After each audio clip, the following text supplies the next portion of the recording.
Hey, what's up? My name's Samuel Leeds and welcome to this week's Winners on a Wednesday. Winners on a Wednesday is really an opportunity for you to see real life testimonies and case studies of people that are succeeding in property. It's also a really good opportunity for me to be inspired as well, because I often get messages on Instagram and on Facebook from people saying, Samuel, I came to your crash course, I did some online training with you and I'm doing really well in property, you've changed my life. And I'm always really pleased to read the messages, but if I only read the messages, I wouldn't believe it unless I saw some people in real life. That's why I have people come and sit in my living room. So this guy I'm about to introduce you to, Claudio, he has got 10 properties. They're all in his name. He's bought them all himself. He's got 5 in the UK, but then he's done the same thing in his home country in Italy. So Claudio, great to have you on the show.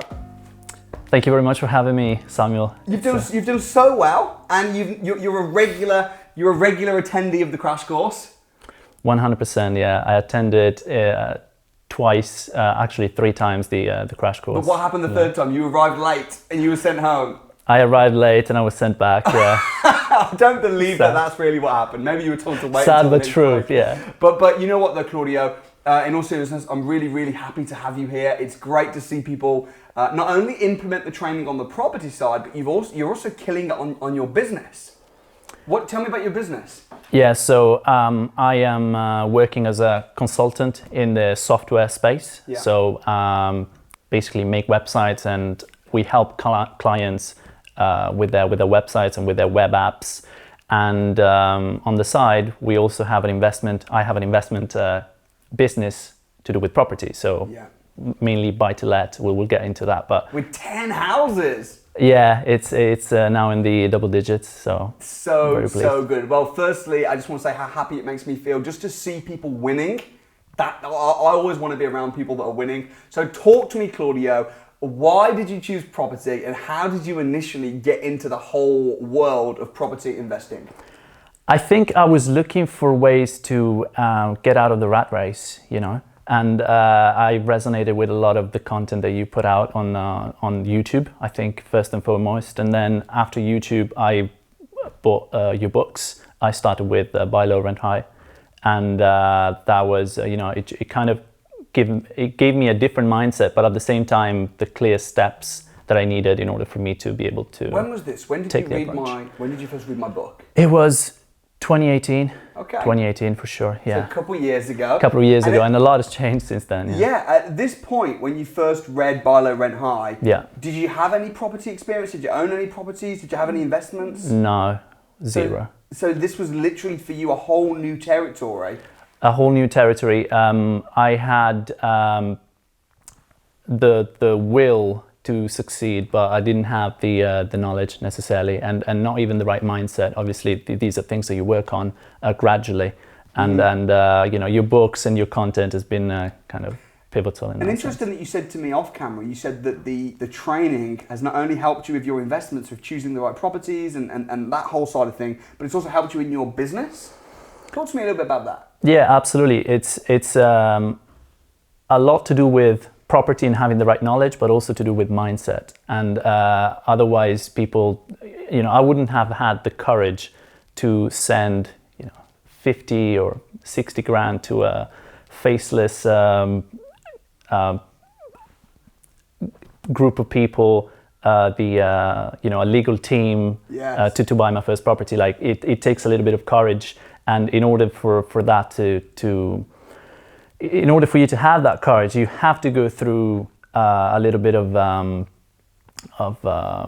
you need to do work on yourself. And I get that. There's a saying, I think you might have heard me say this before, where I say 4 frogs were on a log, one decided to jump off. How many were left on? And the answer is 4, because one decided to jump off, but they didn't actually jump. And I think in the same way, I see so many people who, even if they've read the books, they've watched the YouTube videos, they've got a little bit of knowledge, but if you haven't got that oomph to actually jump, then you're not going to succeed. And the thing that you've done so successfully over the last couple of years, which I'm really pleased to see, is with your business, with your properties, you've jumped. You've taken massive action. And that's super impressive. So go on. Yeah, no, sorry. It just came to mind that one of the things that I think differentiates your content from other people's content is the fact that you lay down the steps to such a fine detail that it's easy for even for someone like me that at the time had no experience to get that confidence. And I think confidence comes from very different things, but one of the things that it comes from, at least for me, is having the exact number of steps, the exact steps, knowing exactly what it is that you should be doing. So it was easier. It's so true, because if you've got the knowledge, confidence does come.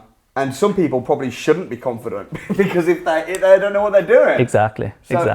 Talk me through your first deal then. How did you find it? Where was it? And talk me through how much you paid for it, what the rent is, what the yield is. We're really curious. Yes. So it started with me being a little bit of a copycat at that point because I had no experience, no knowledge, but I have a lot of will to change my situation financially, first and foremost. So watching your content, I understood about, the basics of property, how it works, and also the yields, It doesn't make sense to buy, let's say, a property in London if what you want to do is then renting it as a single let, because there's areas where yields are very different. So you may be able to get a better deal easier in a different location. So it doesn't have to be the same location that you were born in, and that's something that you taught me.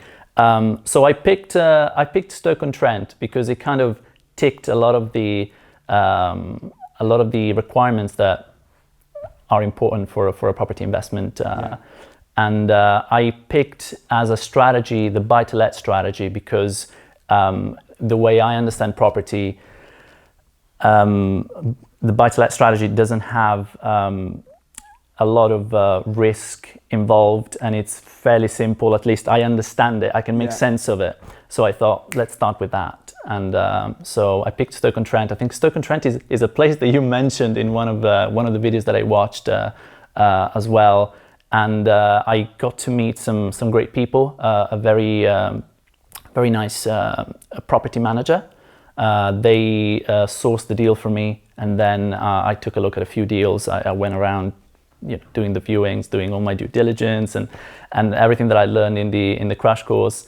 Most things I did probably wrong, but some things I did right, and I ended up with this deal in Stoke-on-Trent, a terraced house, fairly inexpensive, but with a good rent. I think over 400, and then the property manager would charge me 10% a month for them to kind of deal with finding tenants and organizing everything, and I would just get paid every month. And how much did you pay for that property? So that property cost, I think, 54,000. I paid 54,000 in total. Property, was it in good condition when you bought it? It was in good condition, and it had tenants already in there. Right. So you're here. You're the ultimate example of a passive investor, right? Yes. You're focused on your business. Your business is doing well. You're making good profits. You're the director, which is awesome.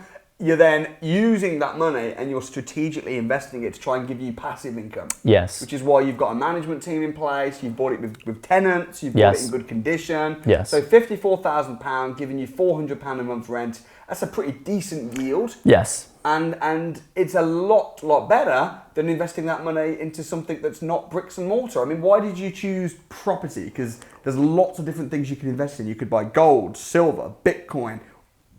Yeah. Why did you choose property?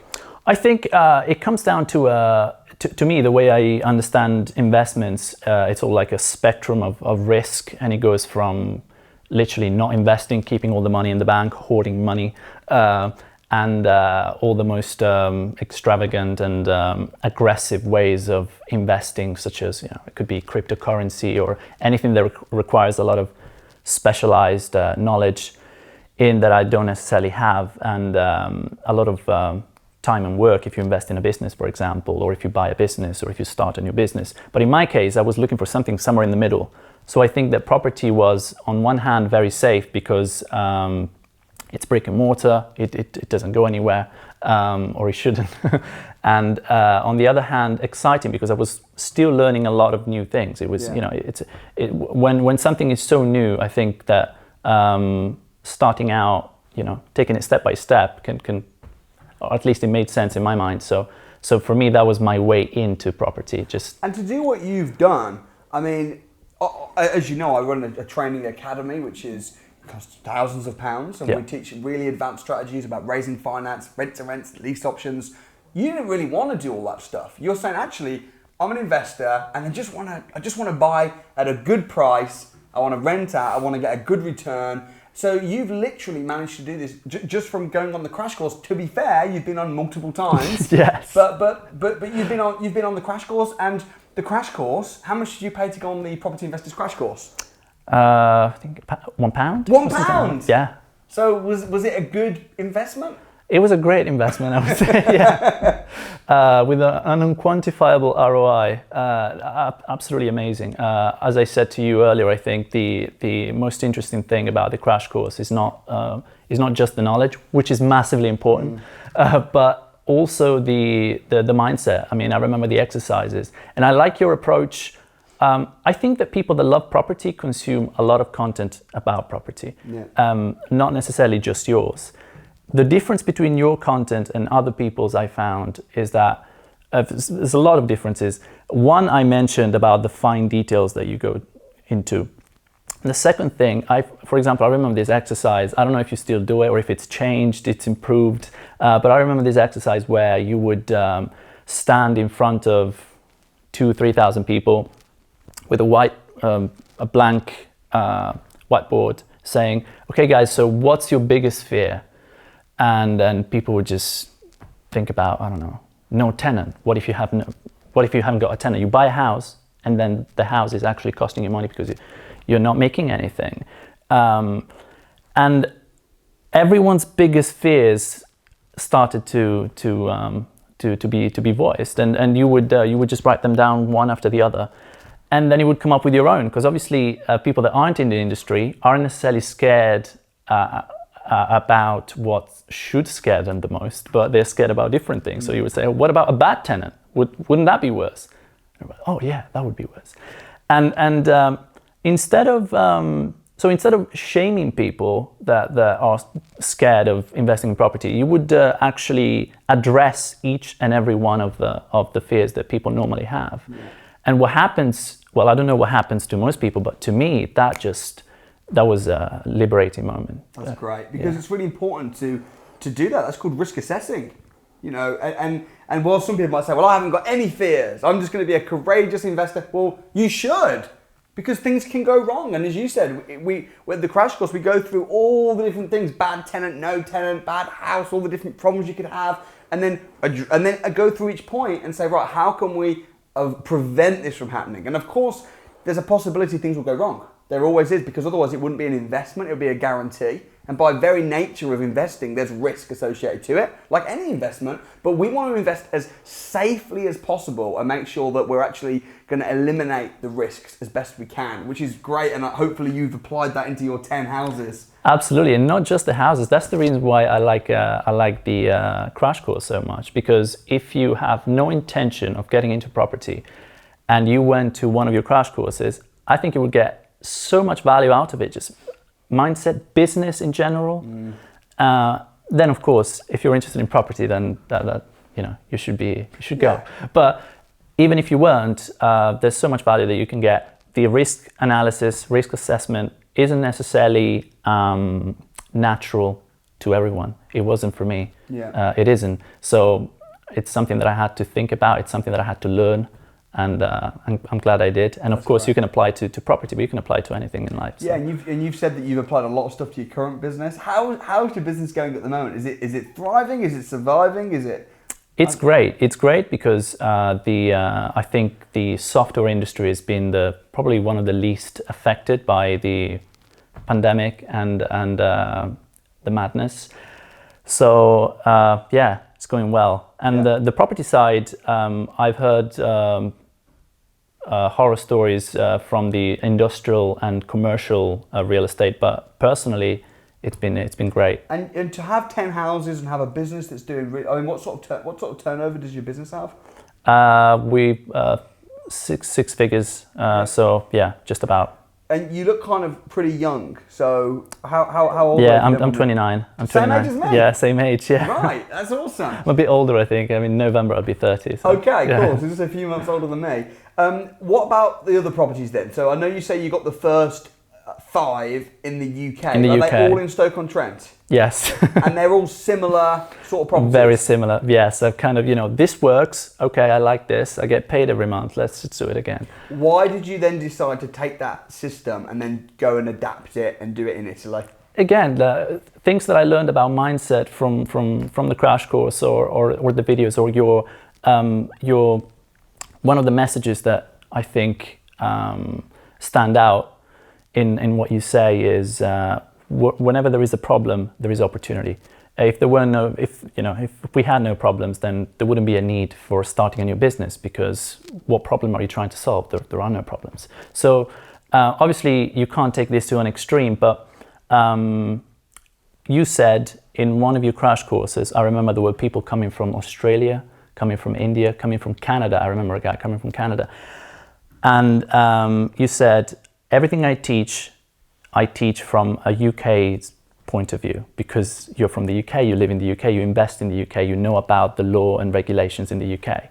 But that doesn't mean that it can't be applied elsewhere. You're just not sure to what extent. Yeah. And in my head, I was thinking, well, I have this great connection to Italy, being Italian, having my family and a lot of my friends back in Italy, not even 2 hours away. What about taking a look over there and seeing if this particular technique of the buy-to-let, of buy low, rent high, of everything I've learned from your content, your books, can be applied also in Italy? And I took a look, and because of the current situation, house prices and the demand, to me, it just made sense. So at that point, I was a little bit more confident because the money was coming in from property. And so I decided to take a risk and buy my first property in Italy. And then I just repeated because I liked the results. Yeah, you saw that it worked. I think that when you say to people, be careful, obviously I understand you as a coach, you have to manage expectations. Yeah. So you tell people, this works well in the UK. I'm not sure if it's going to work as well in your home country, but that means that it can work less well or more well, yeah. Right? It can work better. And, the yields are pretty good in my hometown. So have you found in Italy that it's working better than in Stoke-on-Trent? I think it's too soon to say, because I've only been investing in Italy for less than a year. We started the SRL, the LTD in Italy. Again, nobody's doing it. Like nobody's doing it. So your most of what you teach, your techniques, I don't think many people are doing that. And it's an experiment. So I may come back in 2-3 years saying, oh, actually the yields are not that much better. But for now, it's exciting, and I'm learning so much as well. How much then? I mean, in Italy, whereabouts are you investing? Genoa. It's on the other side of Venice, by the sea, close to France. Beautiful. Okay. It's a beautiful place. So how much are you buying houses for in Italy? So one deal we did, I think we paid 27,000 for this. That's pounds now, we're talking still. Sorry, 27,000 euros. Which is quite similar to pounds. Yeah, it's like 25,000, okay, more or less. So you bought it for about 25 grand. Presumably you just bought it cash. Yes. So you didn't get a mortgage. I didn't get a mortgage. I know that's what you do here now in the UK. You're getting mortgages. Exactly, and this is one thing with Italy that it's well, I'll come to that. Yeah. But 25,000, and you rent them out for around 400. So it's that's very interesting. It's very interesting, yeah. So you're buying it for like £25,000, and then you're renting it out for like 400. That's a ridiculously high yield. And we're just getting started because I'm only looking at the open market. I don't know what I'm doing, meaning I don't have great experience doing it. Yeah. I haven't been doing it for years. And the banks in Italy, you see the mortgage companies in the UK, you send your application, they look at your data, they look at your financials, and then they make a decision. It's fairly straightforward. In Italy, it isn't as straightforward, meaning that the banks have to, it's only the banks, by the way, that lend you money for a house, or mainly banks. and you have to have a relationship with them. It's not that you just suddenly turn up on their website and you make an application and call them.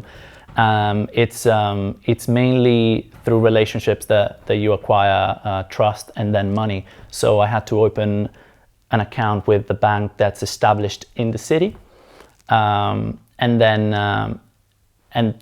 this is what I'm looking forward to next year, getting into partnership with banks that and using and leveraging other people's money, because so far it's been kind of a sole venture in Italy. I'm getting pretty excited, if I'm perfectly honest. Yeah. So in terms of capital appreciation, what's the expected appreciation in those areas? I mean, obviously you can't know for sure, but what's the expectation, or do you have any ideas? I don't have any ideas, but the prices have gone down so much that frankly I cannot make sense of any further depreciation. So but the thing is, it's the same story. I teach about in the UK how to predict prices, but it's the same in Italy, because you know what I teach at the crash course, where I was like, when houses go down, then they're only going to go up, and if houses have gone up, then they're going to go down. That is a worldwide economic pattern and trait. So you've kind of taken that into Italy and said, well, houses have bottomed out. You can buy them for like 25 grand. The yield and the return's really, really good. The expected capital appreciation is probably good, because I bet you wouldn't be able to build a house for less than that. Probably, yeah. So exciting times. Absolutely, and you know, when I bought my first one, people and through a company, so people were dismayed. I remember the Italian accountants like, "Are you sure you're doing this?" Yeah, I'm really sure I'm doing this. Why are they shocked? Because there isn't, as far as I can tell, I don't know. I lived in Italy for 18 years, but I don't know. As far as I can tell, people don't seem to understand that there is no concept of a professional landlord. As far as I can tell, maybe there is, but I haven't seen one. And all the people that are landlords, they happen to be landlords, and they have all their properties personally. Maybe a couple of them. They don't have a company. So they don't have companies, and they don't take it as a business. They take it as I do this on the side. It's not as. Do you reckon I could take a crash course to Italy? Would that go down well? I don't know. You should try. I should definitely try. They speak English, don't they, mostly? Yeah, especially in the north, where most people study English at school. Be my translator or something. I would love to. Yeah. But maybe we could take it to Italy. And you've got 5 houses now in Italy. Are you planning on expanding that and growing that more? 100%. Yeah. And I'm not sure. Again, watching your videos, I can skip so many steps, right? I remember watching one of your videos where you were saying, I had this in my mind of getting more and more flats, more and more houses, more and more properties. Yeah. But I realized through mentorship that it would be better for me to focus on bigger deals. Yeah. So I'm also kind of thinking along the same lines, thinking, okay, so what am I going to do? Am I going to carry on with these small flats all scattered around the city, or am I going to do something different? And I think that next year is going to be, next year is going to be very exciting, because I'm going to be able to do what I've always wanted to do, which is leverage other people's money and do bigger projects. Yeah. For now, I'm doing all the stuff that I wouldn't want to be doing, which is gaining trust with banks, getting into conversation with banks, getting a lot of rejections, getting acquainted with the system, how it works, all the bureaucracy. So we've had to do a lot of things that people wouldn't want to do necessarily. Yeah. But next year is going to be so exciting, and for these reasons. I think definitely if you can start doing bigger deals, maybe even in Italy, big deals in Italy, using other people's money. I know you've been using your own money combined with the bank's money here in the UK. But yeah, I'm excited to see you scale this. What's been the biggest hardship especially with the whole thing in Italy? What's been the biggest obstacle that you've had to overcome? I think the biggest obstacle is other people's mindset. It's always, you have to have some confidence. In the UK, I had lots of help, because systems are in place for you to do these kinds of deals. For example, getting a mortgage. I had access to your content.